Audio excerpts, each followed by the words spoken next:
this webinar about moving beyond strategy to culture change with your sustainability initiatives. And it looks like we've got a nice mix of folks with some folks who are involved in organizations with really aggressive sustainability goals, and then folks with kind of less aggressive goals, and some folks who maybe aren't involved in organizations quite in that way. So let me get away from the poll and back to the PowerPoint.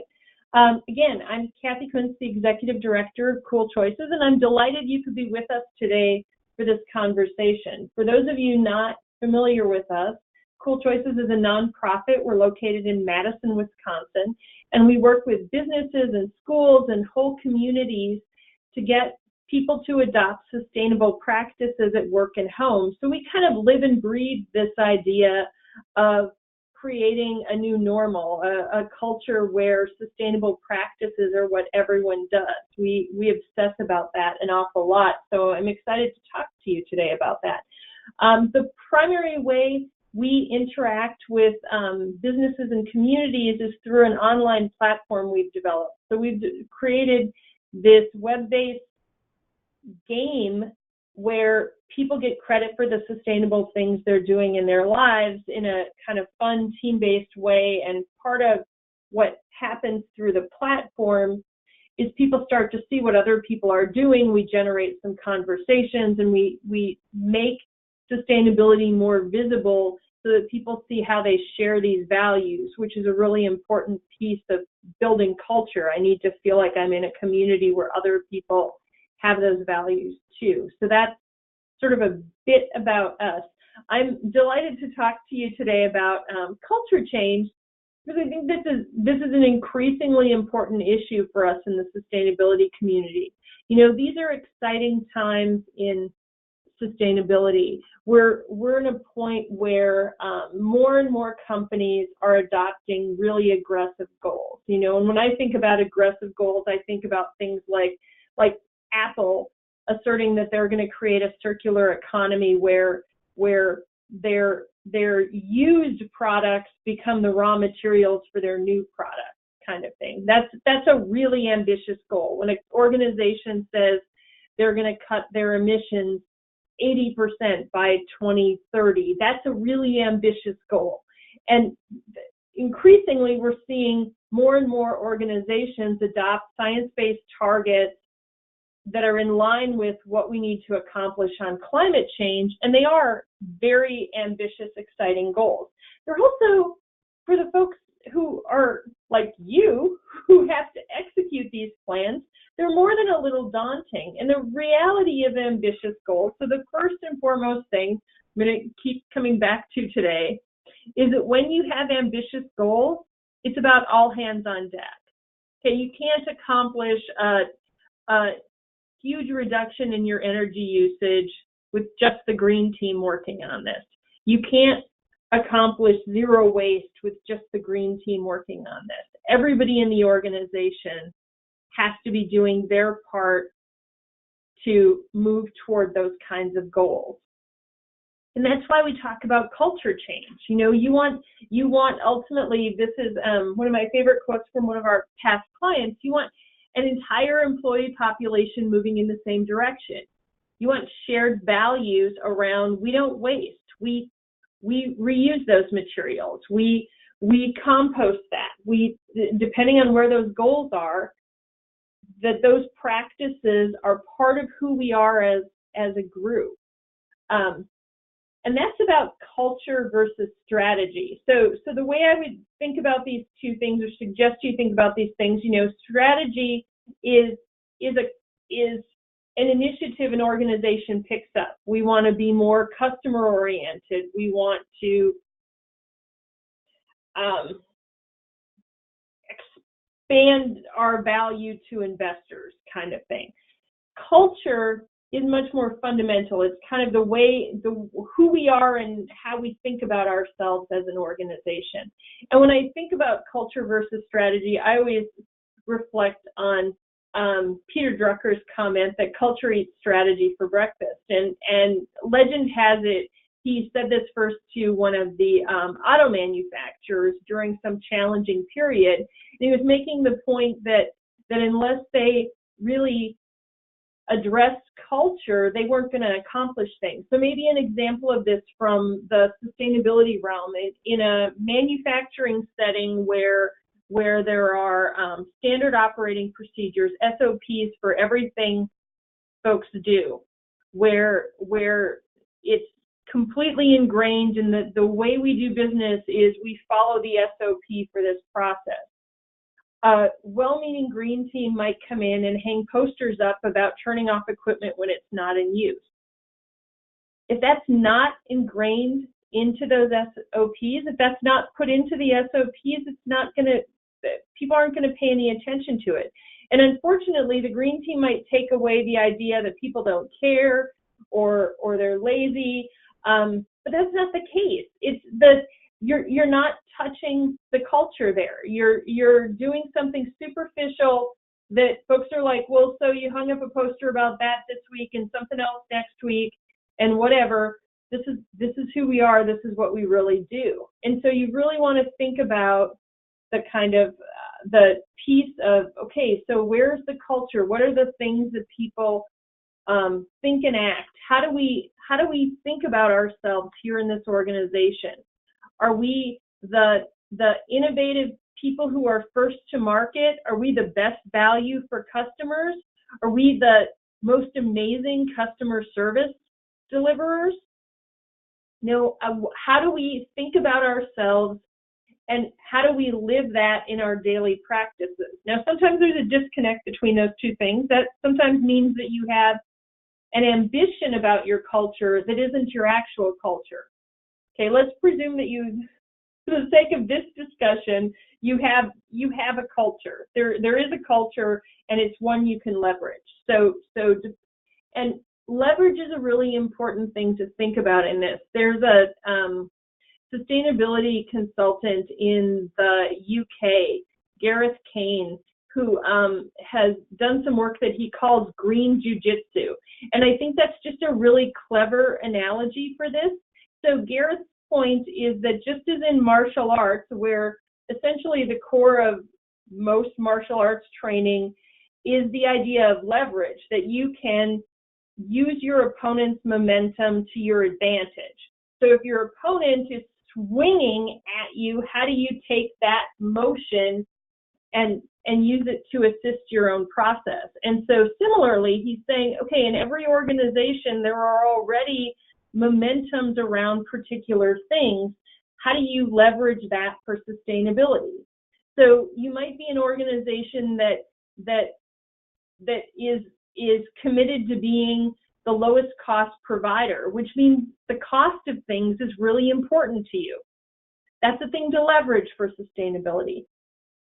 If you're committed to customer service being the driver, that your customers are consistently delighted by your team, that's who you are. You spend a lot of time thinking about recruiting, retaining people who are really solid on delivering value to customers, on being very customer service oriented, then there are workforce issues tied to sustainability that are really relevant to you. And let me kind of walk through a couple of these examples. So let's start there with the workforce one. So if you're an organization that really your core culture is to put high value on attracting and retaining top talent, then a leverage point for sustainability is all of the kind of growing body of data out there about what millennials want in a workplace. And essentially, millennials want purposeful work. 88% of them in one survey said they want opportunities to help their company be more sustainable. Dramatic numbers of MBA students are saying they would turn down a job in an organization that didn't have a corporate sustainability plan.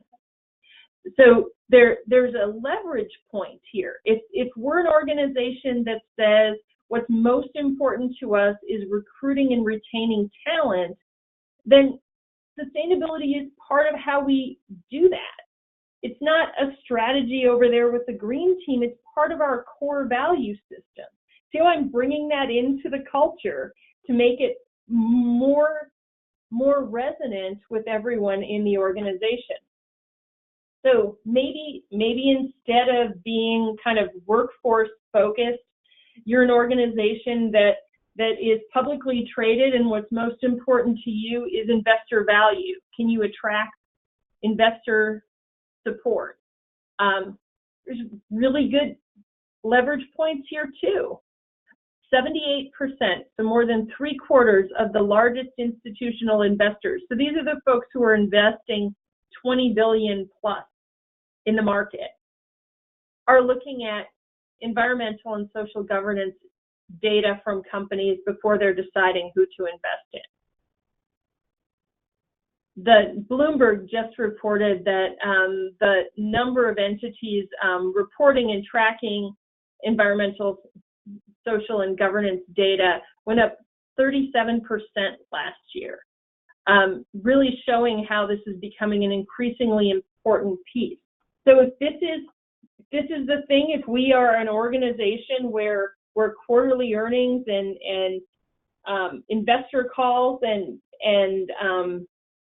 shareholder perspectives drive what we do, then we need to talk about how sustainability adds value to that and fits into that framework. One more example, organizations that are really focused on customers, what customers want, what they expect. There's, again, a large body of data about customer preferences for companies that have a good environmental track record. And so my point here is there's part of this process is really for you to think about your own culture, what resonates here, what do people live and do that exemplifies what really matters to us as an organization, and how does sustainability help us accomplish those things that we care about? What are our leverage points? You know, and this can be a challenge because sometimes the things that leverage sustainability for the organization aren't the things that bring you the sustainability advocate bliss in this. You might be really driven by environmental concerns, and you might work in an organization where we're laying out financial implications or workforce implications resonates much better. You need to really think about, okay, what's the culture? What do people do and say here? What are our norms? What are our kind of rites of passage and traditions? What things resonate with us? And how do I show how sustainability helps us accomplish what we really want to accomplish? And as you figure that out, then you're in a position to tell a compelling story. And you know, forever, it's the storytelling piece, I feel like forever in the marketing realm, we've heard that it's effective to tell stories. And sometimes it feels like a really trite thing to say. There is, though, a growing body of neuroscience that supports how important storytelling is. And I find this just fascinating. Essentially, what the neuroscientists are telling us is the emotional triggers that happen when we hear a compelling story. We hear a story that, you know, captures our attention, that where we're feeling emotionally engaged in the quest that the organization is on and the challenges they're overcoming, and how they're using tools like sustainability to get past those challenges. That emotional commitment that we feel for that story is incredibly powerful. And so part of what you have to do as a sustainability advocate when you want to make this part of the culture is to figure out what that story is in your organization. So what are the things that matter to us? Where are we trying to go? How does sustainability help us get there?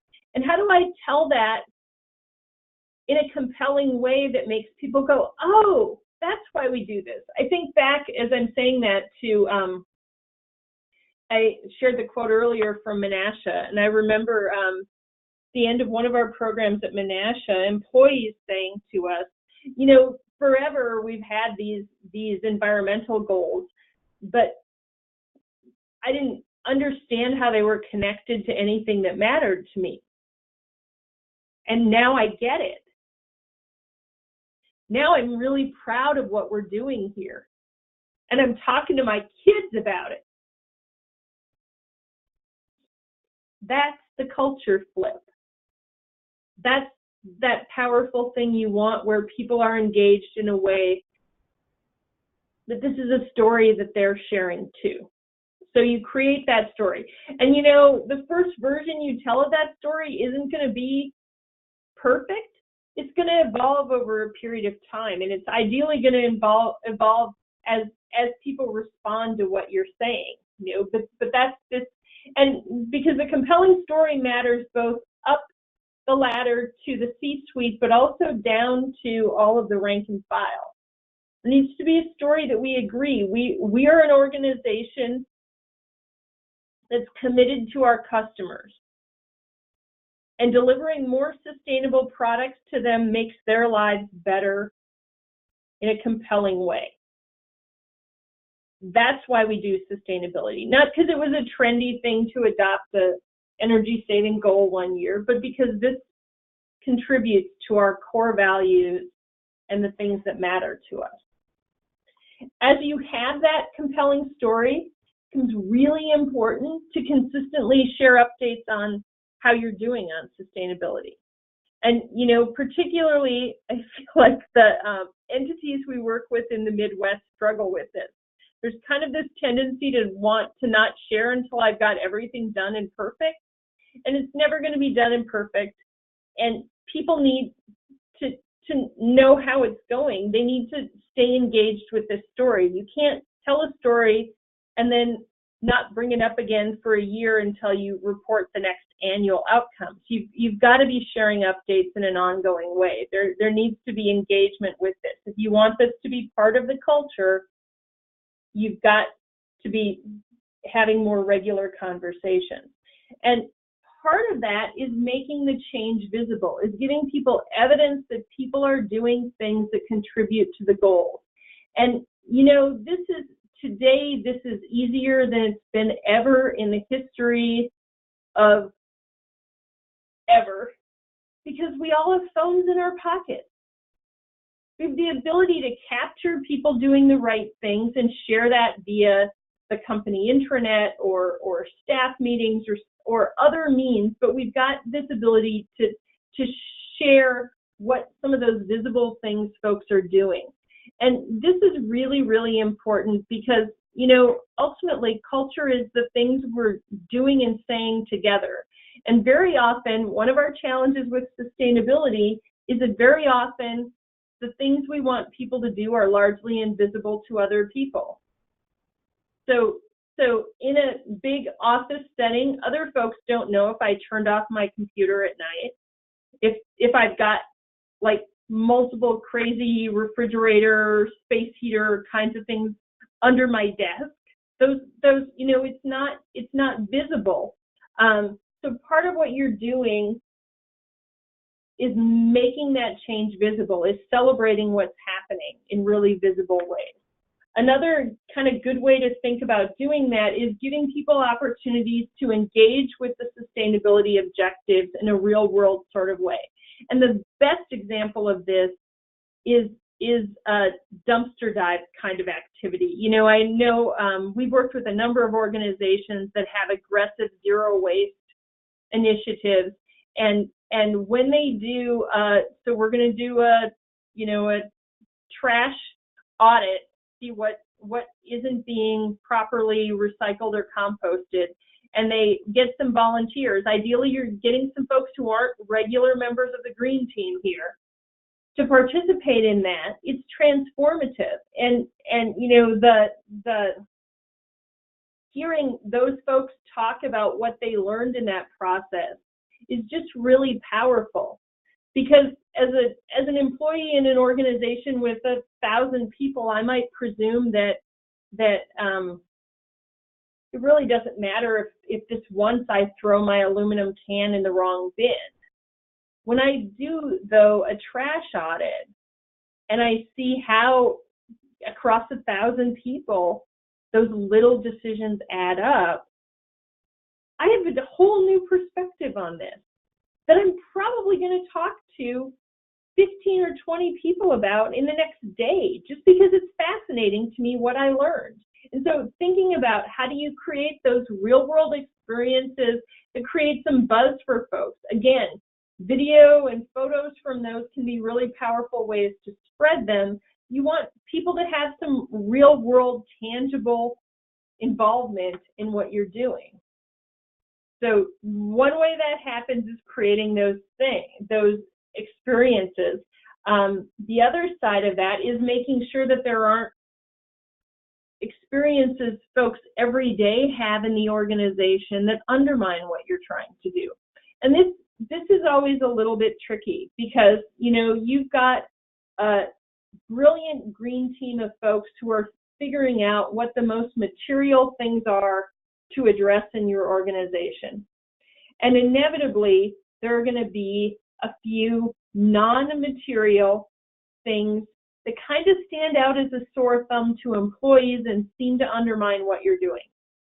So my best example of this is around water. In a manufacturing setting where you use a lot of water, say you're making some kind of beverage,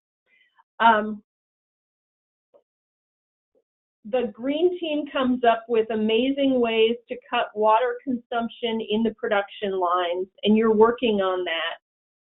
And employees keep talking about how the faucets in the restroom keep dripping. And compared to what you're doing in manufacturing, the faucets are trivial, except that all the employees see them dripping every single day, multiple times. And every time they see them, it undermines the idea that you're committed to water conservation. And so you have to, in this process, if you want to build a culture is not, we're people who always do the right thing with water unless it's in the bathroom and then we just let the faucet run. That's not a consistent culture. That's not going to be compelling to people. You've got to address those things. You've got to have mechanisms to know where the inconsistencies are and to address them so that everybody feels like, yeah, this is something that we pay attention to. We have, for those of you who are really interested in that issue, we have a white paper about the kinds of things employees notice and want to see addressed. There's, I think, some compelling examples there of the sorts of things that seem like outliers to folks. So that consistency is really important because, again, it said in the beginning, you're at a point where you need all hands on deck. You need to engage everyone. Everyone has a role in accomplishing something when it's part of the culture. Everyone is a piece of this. And when you're engaging everyone, it's really important to recognize contributors, to celebrate people who are doing the right things. Again, visibility. Catch people doing the right things spontaneously and make a fuss about them so that other people want to be caught doing the right thing. So that people start catching each other doing the right thing. Because that's when you know culture has happened. I think about one of our clients sharing that after a Cool Choices program, he was in a staff meeting and there was a new employee, and the new employee tossed something in the wrong bin as he was leaving the meeting, and another employee stopped him and said, "That's not what we do here. That was recyclable. It has to go over here." That's culture. When employees feel like these values are so shared, I need to help a new person know how we do things. That's culture. That's where you want to be. And that's about recognizing people for doing the right things so that they feel empowered to share that with other people. Ultimately, as all of that's happening, of course, you're building new compelling stories. And you really want to think about how you tell those stories in a way that resonates with people. So if you're saving, my example, saving water, you want to talk about how many people that water can provide service to. You want to talk about how much more beer you could make with that water. You want this to be compelling to your folks. And, you know, the reality is for most of the people who aren't on our webinar today, kilowatt hours and tons of carbon are not things that they really understand what those are.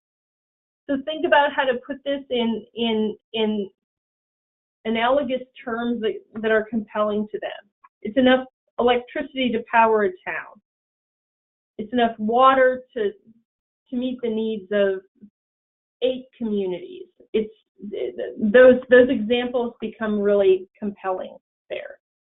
Finally, the last piece of this, just to reinforce that, you know, when you're thinking about building a culture and integrating sustainability into the culture you've got, that isn't a one-time effort. This is much as we often talk about sustainability as a journey, integrating it into culture is a journey too.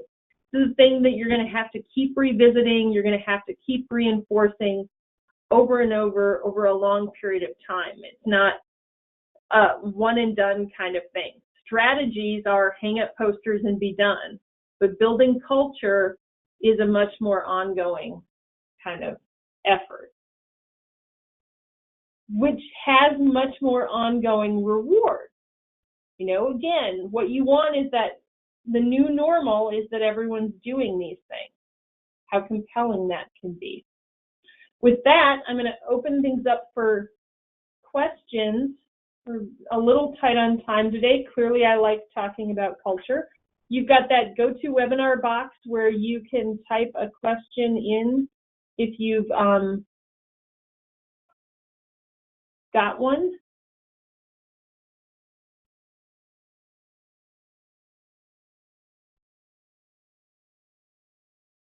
And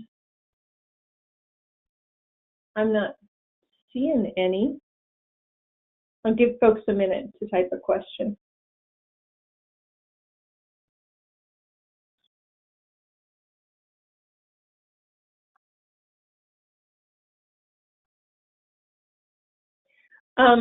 So someone, it's good when you guys push me to think about hard things. Is it really possible to leverage any kind of culture? We tend to have a culture where it's you know, people are punching the clock. They're not that engaged in what we're doing here.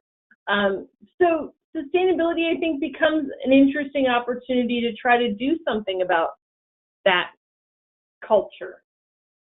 To try to, sustainability it gives you a purpose to potentially modify a culture like that. You know, instead of thinking of that as I can't do anything, how do you make that, how do you strengthen that? Okay, now there are several questions and my boxes are small and it's, oh, a great question. How do you approach your superior who preaches sustainability but does not follow through in their own words? I think it's really useful to talk about kind of that people follow our signals, not our statements. You know, and how do we create an environment? And I wouldn't necessarily say, you know, dude, you are making this so much harder. But how do we all create an environment where we're exemplifying the things we want other people to do? And you know, I think particularly, so I talked about catching people doing the right things. I'm a huge advocate of random rewards for people doing the right thing. Maybe if a big challenge for you is just, would people turn off their computers at the end of the day? You know, you can come in early occasionally and put rewards around for, and what I'm talking about is like a piece of chocolate on desks where people have turned off their computers. No notes. Later in the day, you might send out an email and say, you know, props to everybody who had their computer off. When you do things like that, though, that superior is going to also notice, like, he's not getting any props for or she for doing these things. They're not exemplifying these things. And I think you can create some fun environments where that starts to help move that person that we all need to do this and we're all being watched. We do pay more attention to what leaders do. So there's definitely a piece there that's worth paying attention to.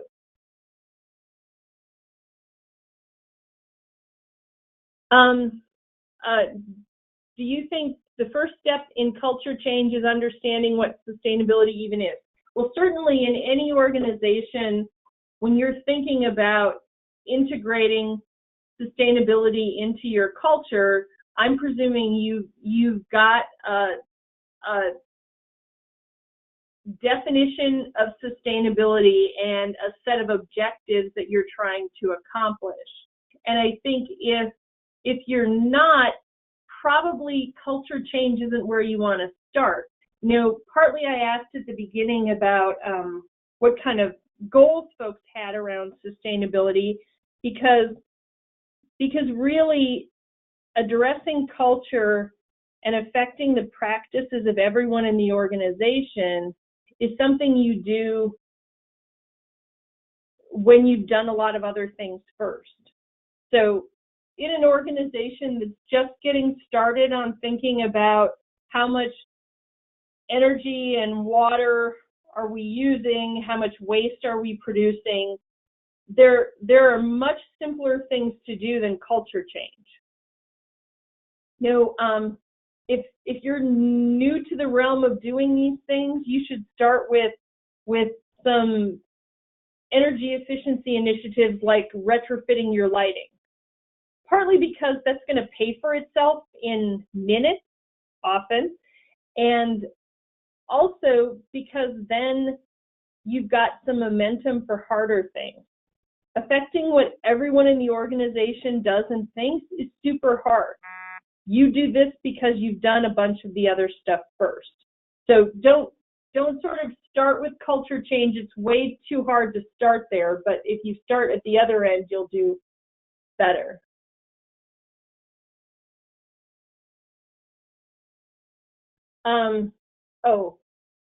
That person clarified a little bit, having the employees understand what sustainability is. So I think sometimes we get caught up in everyone needs to know our definition and we need to talk at them about this.